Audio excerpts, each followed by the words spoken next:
পাহাড়ের বর্ষবিদায় ও বর্ষবরণের উৎসবের ঢেউ লেগেছে রাজধানীতেও। ঢাকায় বসবাসকারী জুম পাহাড়িদের আয়োজনে মিরপুরে চলছে 3 দিনের মেলা। মিরপুর 13 নম্বরের সাক্ষ্যমণি বৌদ্ধ বিহার প্রাঙ্গণে চলছে এই মেলা। এ বিষয়ে আরো জানাতে যোগ দিচ্ছেন সহকর্মী শাহরিয়ার অনির্বাণ। অনির্বাণ, সেখানে এখন কি আয়োজন দেখতে পাচ্ছেন?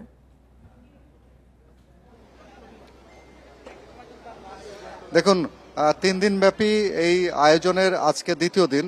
গতকালকেই বিকেলবেলায় উদ্বোধন হয় এই মিরপুর বৌদ্ধ যে ফুলকলি স্কুলটা রয়েছে সেই স্কুলের এই মেলাটি আয়োজন করা হয়েছে। আমরা 200-র বেশি সার্ভিস ও ফিচারে লেনদেনের সব বিকাশ অ্যাপে সম্ভব।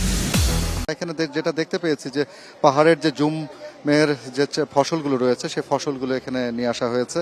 আপনি নিশ্চয়ই দেখতে পাচ্ছেন যে পাহাড়ের যে সবজিগুলো রয়েছে সেই সবজি এখানে নিয়ে আসা হয়েছে। তারপরে শুটকি রয়েছে, বিভিন্ন পদের শুটকি, পাহাড়ি আম, তারপরে বেল, তারপরে হচ্ছে বাদাম রয়েছে।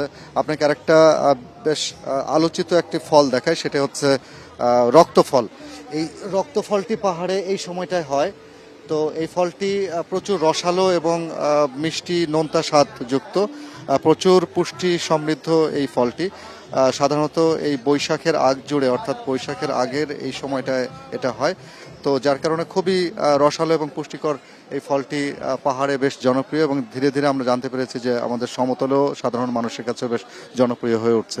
এবং আমরা আজকের যে আয়োজন যেটা দেখলাম সেটি হচ্ছে বাঙালিদের, পাহাড়িদের পাশাপাশি কিন্তু বাঙালিরাও আসছেন। এসে তারা এই জুমের যে ফসলগুলো রয়েছে সে ফসল তারা এখান থেকে কিনছেন। তবে পাহাড়ি যারা সংগঠক রয়েছেন তাদের একটা দাবি যে প্রত্যেক মাসে বা 15 দিন পর পর যেন এরকম আয়োজন করা হয়, তাহলে পরে পাহাড়ি যে সবজিগুলো রয়েছে বা পাহাড়ি ফসল যেগুলো রয়েছে সেগুলো সমতলের একটা বাজার সৃষ্টির সম্ভাবনা রয়েছে। এবং এতে যেটি উপকার হবে সেটি হচ্ছে আমাদের প্রান্তিক জনবসতিতে যারা রয়েছেন তাদের অনেকখানি অর্থ এবং কর্মসংস্থানের একটা সুযোগ সৃষ্টি হবে। তো এর পাশাপাশি আপনাকে বলি যে আগামীকালকেও রয়েছে এই আয়োজন, এবং আগামীকাল সারাদিনই থাকবে, এবং তারপরে 11 এবং 12 তারিখ থেকে এখানে 14 তারিখ পর্যন্ত বর্ষবরণের নানান আয়োজন রয়েছে। সাংরাই উৎসব রয়েছে, পানি খেলা সহ নানান রকমের উৎসবের আয়োজন রয়েছে। সন্ধ্যার সময় সাংস্কৃতিক অনুষ্ঠান রয়েছে। এই ছিল আমার কাছে এই আজকের এই মেলার সর্বশেষ। মিরপুর থেকে জানাচ্ছিলেন সহকর্মী শাহরিয়ার অনির্বাণ।